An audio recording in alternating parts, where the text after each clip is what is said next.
thank the MTA. We thank for our partners. hearing our concerns and our cries and our worries. And trust me, it has not always been warm conversations. Sometimes it's been very hard and courageous conversations. Oh, I'm sorry, they can't hear me online.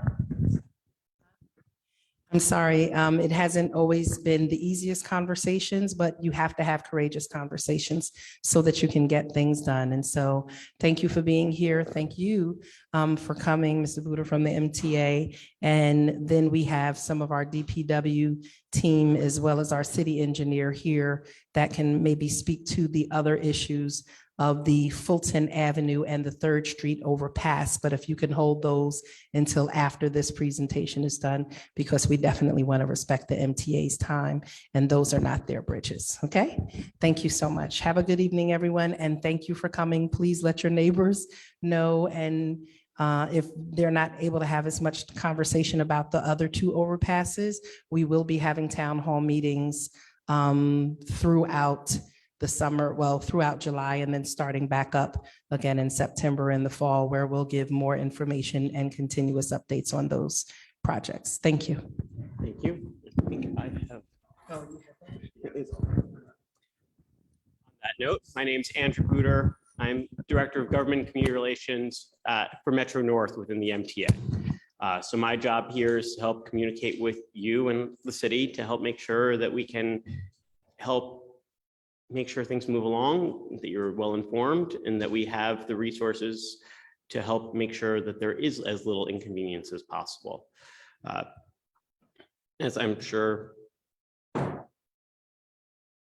many of you know, Metro North services the Bronx plus 5 counties north of there on both sides of the Hudson River. Primarily, Mount Vernon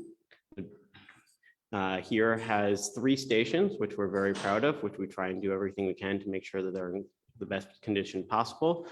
We have continued investment in all of the stations going forward. We have some new things that will be going on within future capital plans as well.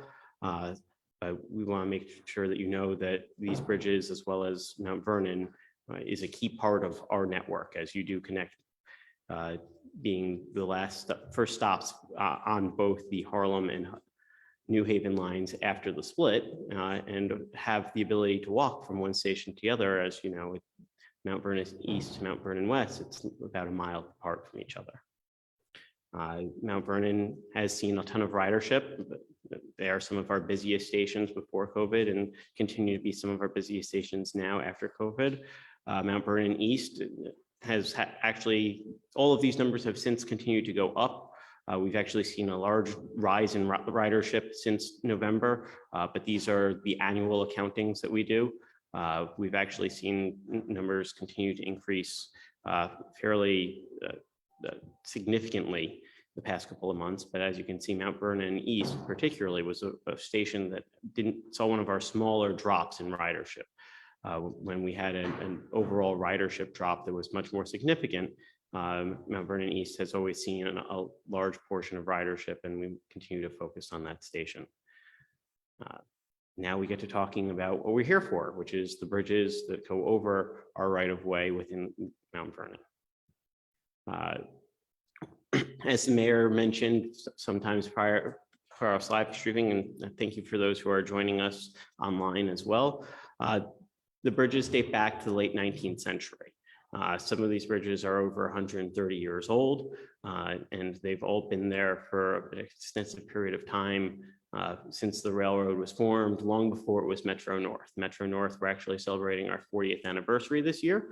We are the successor to a number of previous railroads, and we've inherited some of their infrastructure, and we're doing everything we can to make sure that we are modernizing it, to make sure that it's up to snuff and really where it should be for the time that we're living in. Several of bridges have been closed in Mount Vernon over a number of years, having to do with making sure that they were safe. A lot of the previous investment wasn't done going back before Metro North was the service provider to Mount Vernon, going back to when it was Conrail and even successors prior to Conrail. So we're trying to make sure and play catch up on a lot of these things. So that's unfortunately where we are. With that, the first bridge to have been replaced within Mount Vernon was the Fifth Avenue Bridge, which was replaced back in 1984. Then it was followed by the West Lincoln Avenue Bridge and the Park Avenue Bridge. And since then, we've also had the 14th Avenue Bridge, which is the newest of a slew of these new bridge replacements that we've been doing. So going back before 2019, we had 3 of the bridges replaced, and since then we have had 4 more, and we have 2 more that are going to be replaced by 2025. So that's the 14th Avenue Bridge was completed in 2019, the 6th Avenue Bridge was completed in 2020, and then the 10th and 3rd Avenue bridges were both completed in 2021. Now, as the mayor mentioned, back in 2022, Fulton and South Street bridges had to be closed for safety concerns, and they have now both have been awarded bids and are entering construction with completion still on target. I spoke to the project team today for May 2025. These bridges are something that we care about, and we care about Mount Vernon. On those 6 bridges, we're going to spend over $108 million to make sure that they're safe and modern and up to date. Going back to the first bridge that was replaced in 1984, you have the Fifth Avenue Bridge here.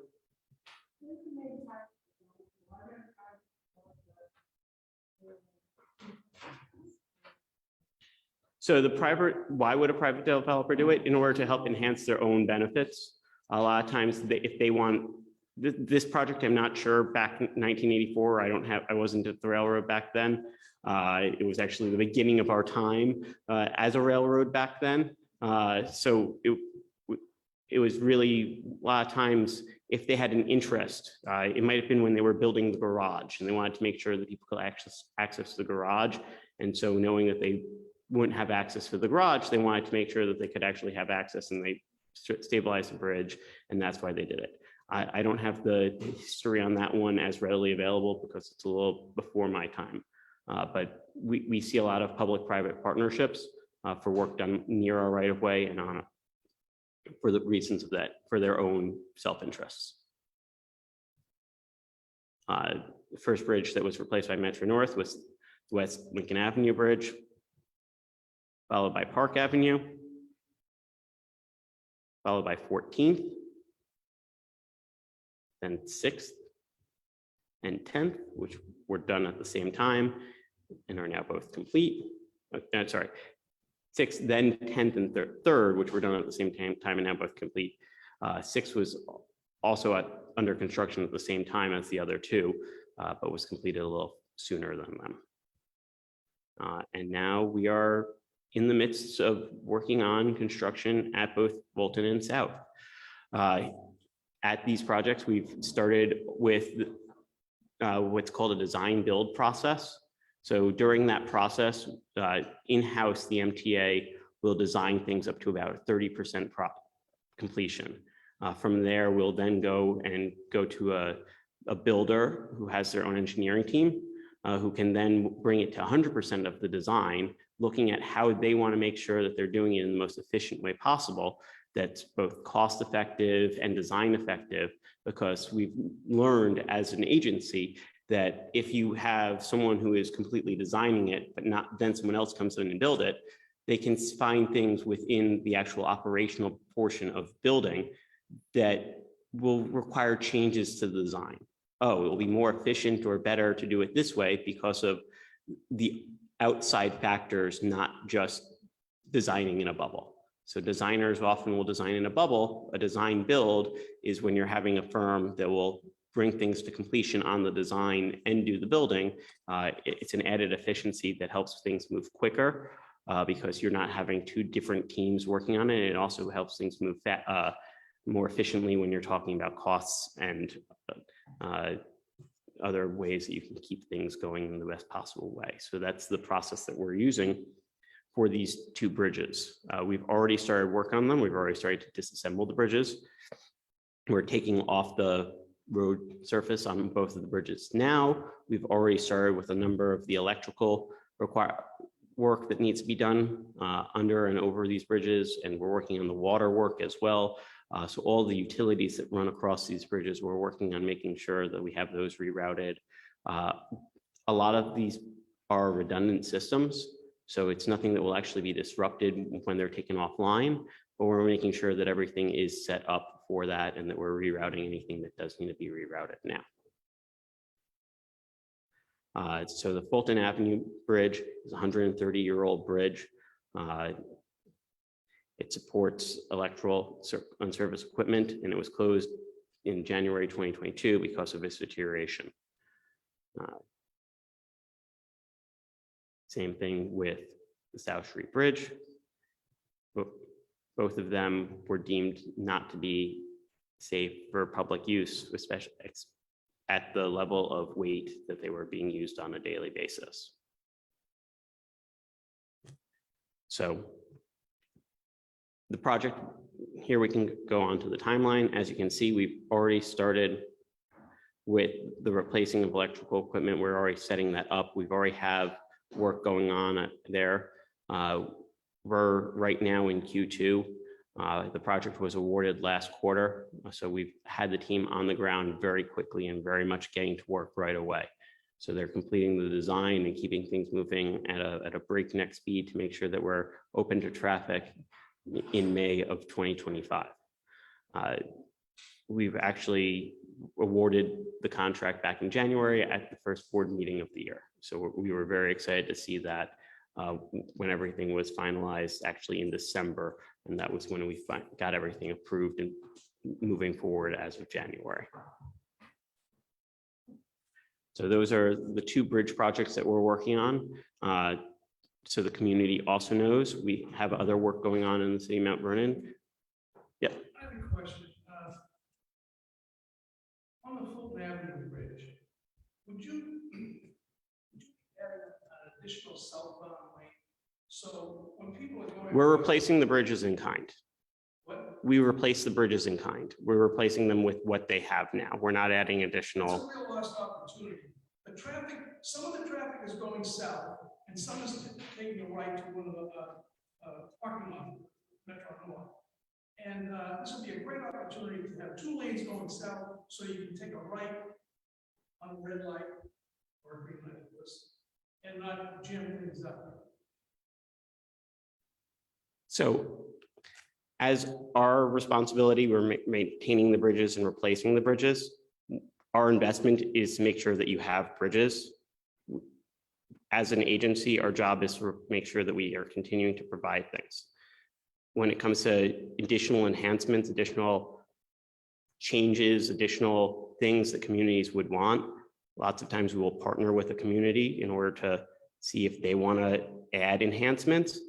But when it comes to our responsibility as a transit agency, it's making sure that we are replacing things to the standards for which they were. When there's additional enhancements, that's something that is not in our purview. And as something that I'm sure you may have heard of, there was a big budget fight over how MTA is getting funded, where are we getting our money, how are we going to raise fares, are we going to go up 20%, are we going to go up 5%, are we going to go up 4%? So we have a responsibility within ourselves to keep projects to the cost that there is responsible for the entire agency. So with that, a lot of the extras aren't necessarily something that we have a great ability to do when you're talking about added enhancements. I would love to say that we can give everyone everything and create more enhancements, but unfortunately, it's not the fiscal reality that MTA as an agency lives in. Yes. What? I'm sorry? Is it a historical in terms of the structure? Is it a historical structure? In terms of its design, what is So it is not a historically protected design. It's historical in the fact that it's 130 years old and falling apart, but it's not historical in the sense that it has this structural or design protection for being a historical structure. So what's the future? I don't have the exact renderings at this point. They're still finishing those, but it's probably going to be much more of a basic structure. I don't believe it's going to have a top suspension. I think it's going to be a more modern bridge where that is sort of like the Like the other ones, the concrete, just the concrete. in all likelihood, that's what the design will be, is that's the bridge that is currently being designed to last the longest. But I'm not the engineer, so I don't have the exact reasonings why something is what it is, but we do try and make sure, but it's not a historically protected design that we have to try and replace in kind of in that nature, if that's the question. I believe you had a question? Yes. Okay.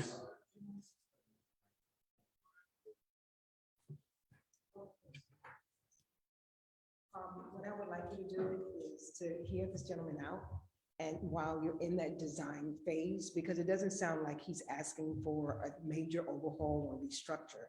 He's stating that there's an issue with traffic.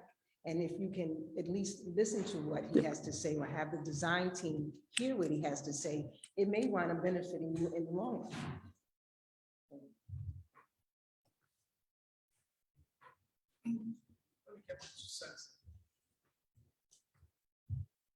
It's the easternmost bridge in Mount Vernon. It's the last north-south street. It serves Metro North. The other bridges that are in the middle of the downtown, it's a short block. If you can take one, can't take one, you can take another one, or a third one if some of them are one way. But there's a long stretch from Prospect all the way down to Park, take a left to come back. It's excess routing of traffic. If you had 2 lanes going south, it would relieve a lot of that.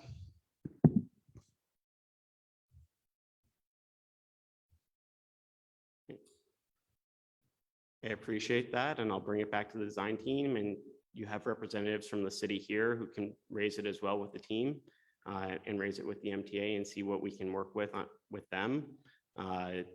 Again, the footprint is generally most likely going to remain very similar, because when you're talking about adding lanes, you need to add another 22 feet of width. So unless there's an option to gain that width someplace else, it's something that we can review and something that we can talk about, but I just want to be very upfront and very honest with you at this time.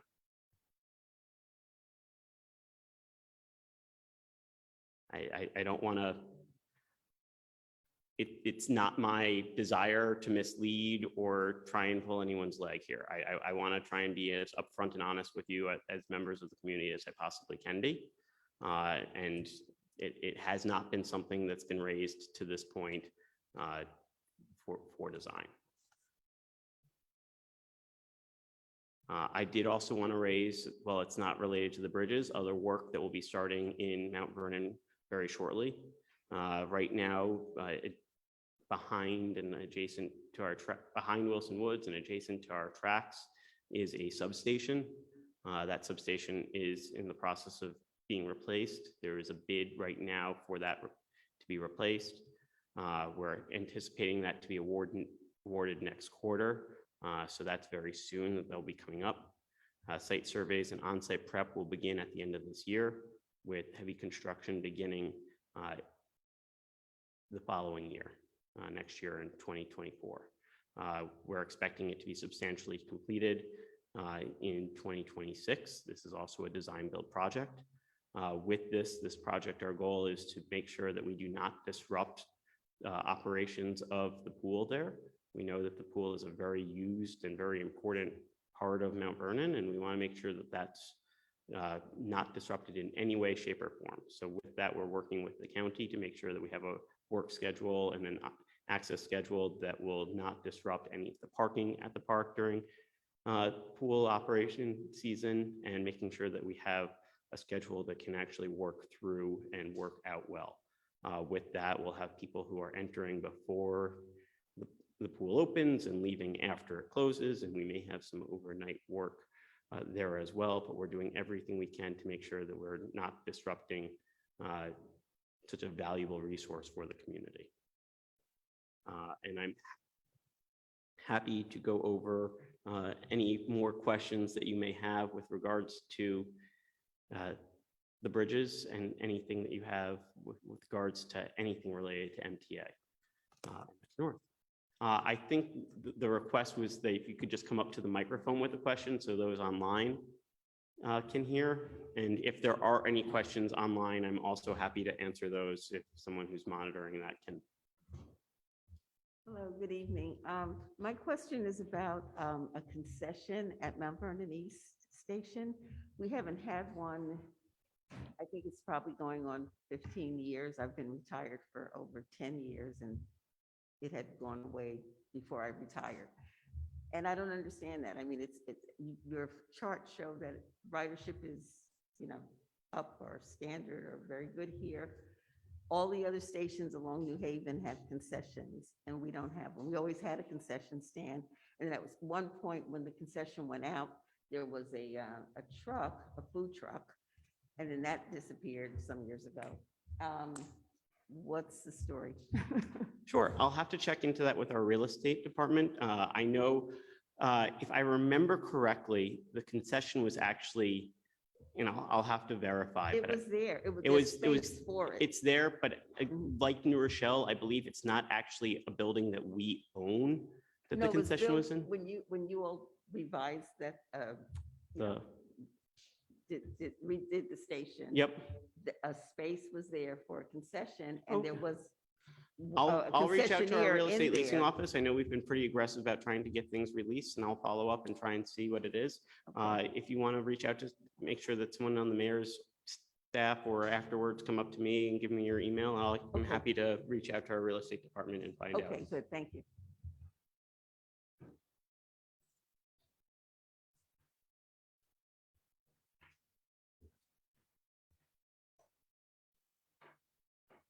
Welcome. I'm a commuter out of the Mount Vernon East train station, and it had people in the ticket booth for years, and now there's no one there. It's completely unmanned. And what's the reason for that? It's a lot of traffic in there. There's issues with homeless people. There's issues with maintenance. It's not very clean. What plans can you do to actually improve the condition and the presence of personnel at the station? So I can let you know that we do have stations personnel that clean the station twice daily. We continue to have them there. When it comes to people being manned in the ticket booth, operationally, we've actually have decreased on the New Haven line. Between here and Stamford, the only stations that have ticketing agents are New Rochelle and Stamford because those are Amtrak stops. So right now we've actually decreased the amount of ticketing office personnel and we've been closing our ticketing offices just as an operational, a general operational organizational decision. It has to do with making sure that we're providing our man forces and keeping our expenses at an appropriate level. So actually having the station personnel there as ticketing office personnel isn't necessarily something that we're doing operationally anymore. And those are closed as well on the Harlem and the Hudson lines.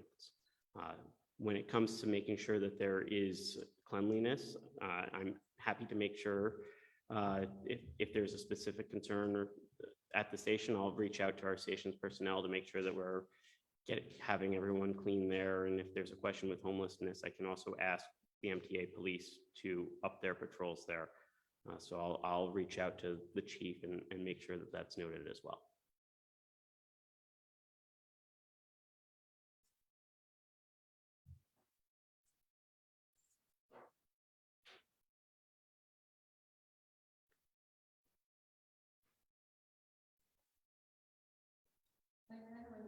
Sure.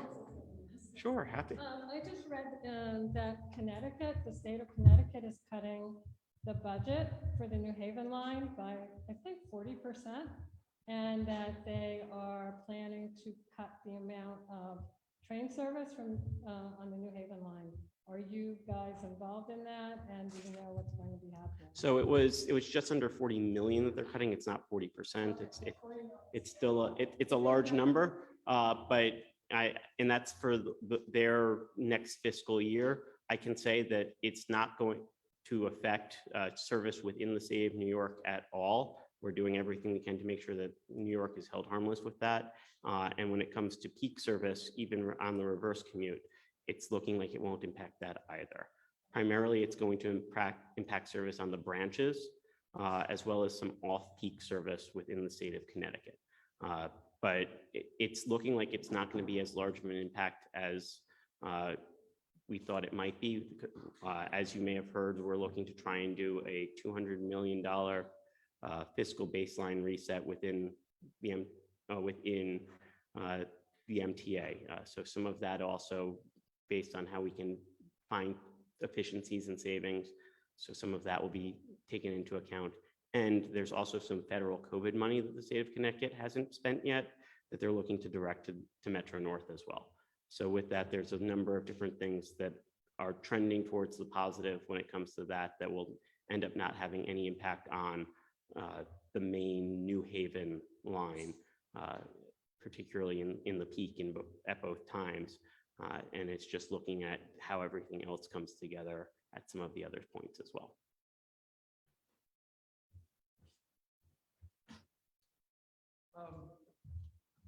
That money she was referring to, isn't a lot of that the fact that they're rebuilding the spur line from Norwalk to Danbury, and they're busing people to Stamford? It's going to be out for about 2 years. It is going to be out. That's not what that cost is not related to. Oh, it isn't? No. That cost was having to do with a percentage that the state of Connecticut decided to cut related to ridership and COVID that they're now using. Again, they're hoping to use some of their COVID money to help fill that gap. Hello. Building on what this lady said here about cleanliness, coming down the steps to the platform from Fulton Avenue, there's often debris there, quite a bit of debris there. And, you know, it's so obvious, white cups, white paper plates, plastic, and also that area is a cut. Well, on one side is First Street and it's even with First Street, but the other side, the southbound side is a cut. And you will see debris coming from the side streets. Could that be cleaned a little more often? And we see the same debris month after month, year after year, until it's covered by leaves. So we did actually just have a large cleanup at the station where we cleaned the cut and removed a lot of that debris and a lot of that trash. We do try and do those as often as we can, especially in spots that are publicly viewed. I will be very honest, when it comes to debris and trash, it's a complaint that we get up and down our right of way. We have 752 track miles. When you're talking about trying to keep things clean and making sure that everything is picked up everywhere, we simply don't have the bodies to do perpetual trash removal, but we do try and do focused removal and focused cleanups, and we were very proud of the work that we did there, and we're going to try and do a better job of keeping a closer eye on it as well. Okay, thank you.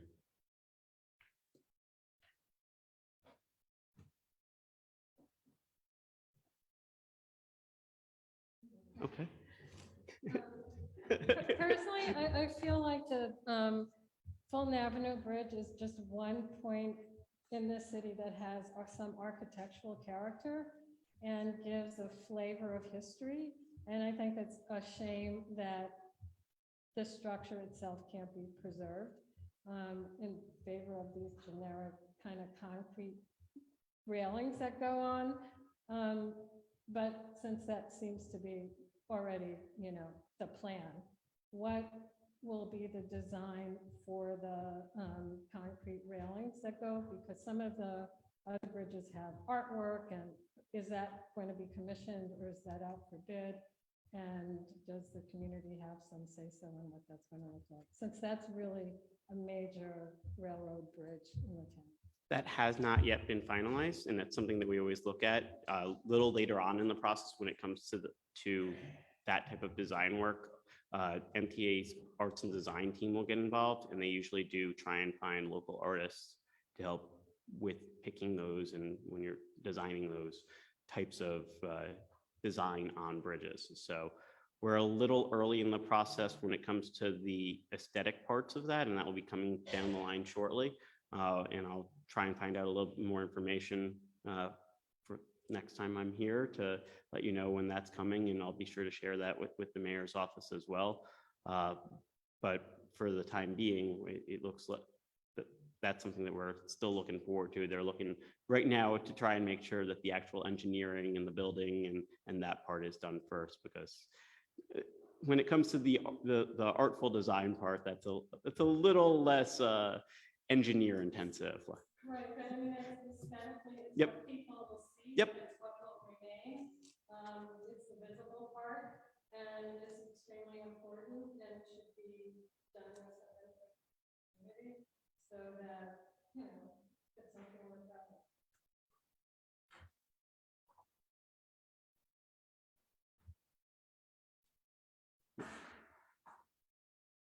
So I think it looks like I've exhausted about most of the questions.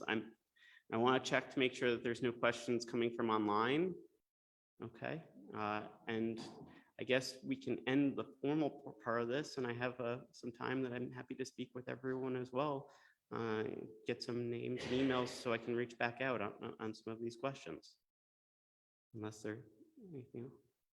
Did you have something, sir? I know you moved towards the center. No, okay. And I do think 2 years to build a bridge is actually a very quick amount of time, especially when you're dealing with the fact that it's over active rail track. So it's not like you can shut down the railroad and just put up the bridge real quick. You have to make sure that the rails continue to run.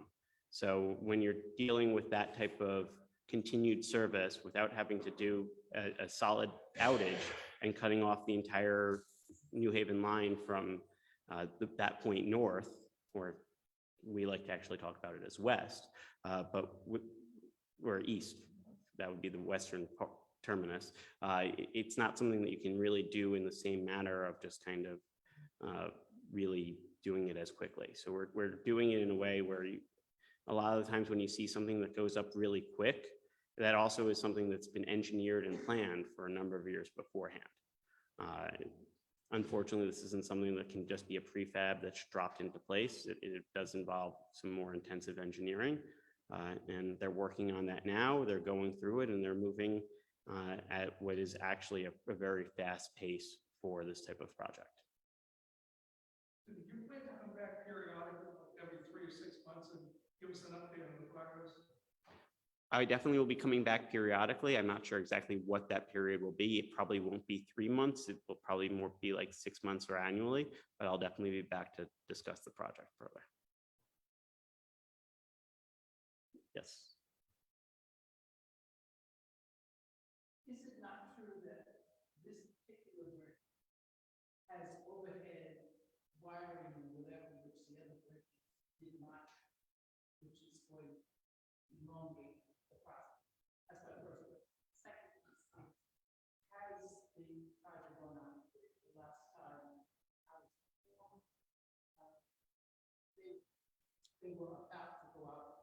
So yes, the project went out to bid and it's been awarded. So we were awarded as of, it was voted on in the December board meeting, and actually the final award came January of this year.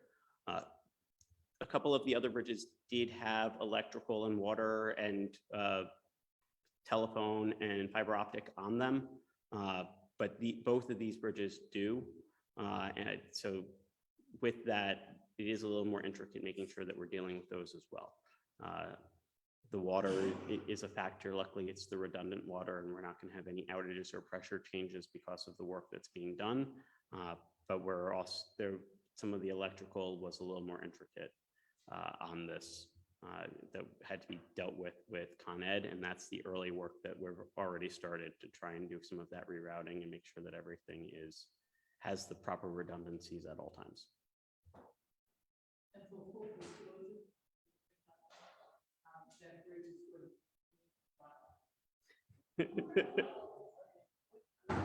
Bolton.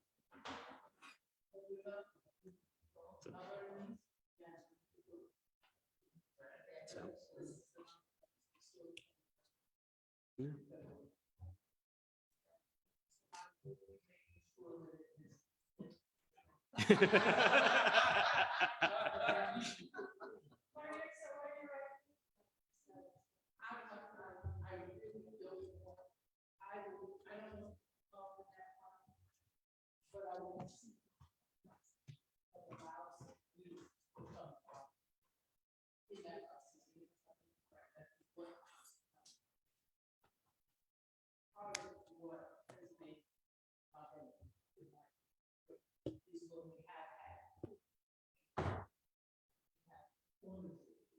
And so we have ownership as a community in how it's done. Perhaps we will take better care of it. Perhaps we will treat it differently than we have done in the past. So that excessive cleanup that seems to be necessary here will at least dissipate to some level. Is it possible that it can be partially a green space because the city, we're doing a comprehensive plan right now, and green space, right, and green space is an extremely important response that the community is registering for that. But the bridge is an opportunity to have green space as part of it. I will be very honest when it comes to that. That's a decision that you're going to have made by the city. We're going to build the physical structure. What it looks like on top and how it's used on top is something that will most likely be determined by the city. But we do have those artists who come in and actually construct the walls and what they look like. And so that can be part of the process. But it would have to be, again, that's something, if the city wants to change the nature of how they're using the bridge and not have it as just sidewalks and foot and vehicle traffic, and they want to change it to have more of a green space use, that's something that this would be a decision that the city would have to make and come to us with, that we can then work with them on. Yeah, But that, I was sort of thinking that it's not. Wall itself, that is the bridge, you can incorporate elements. I mean, the artist can, who's ever in charge of it. I mean, I think design is a big part of this, not part of what we're talking about here, but it's a big issue and thoughtfully done, and it should be open.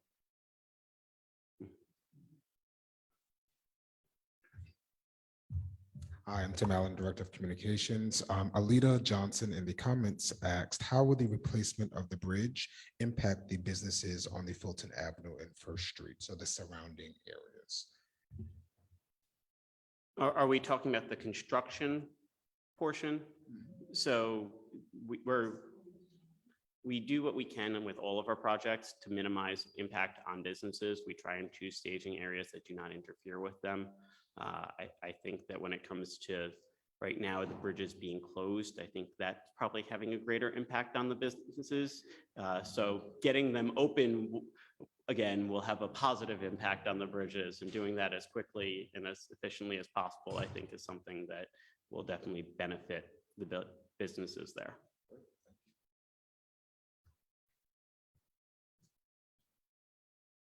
Any other questions? Happy to take a couple emails to make sure I can get back to people with answers, but sure, it's Andrew .Buder, BUDER at MNR.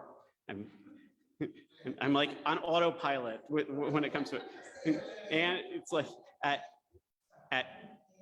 Andrew.Buder, B-U-D-E-R, at MNR, Metro North Railroad.com.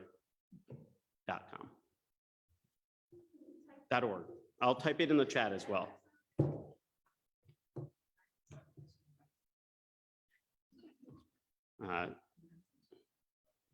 .org. It's .org, and I'm going to put it in the chat as well. And for those online.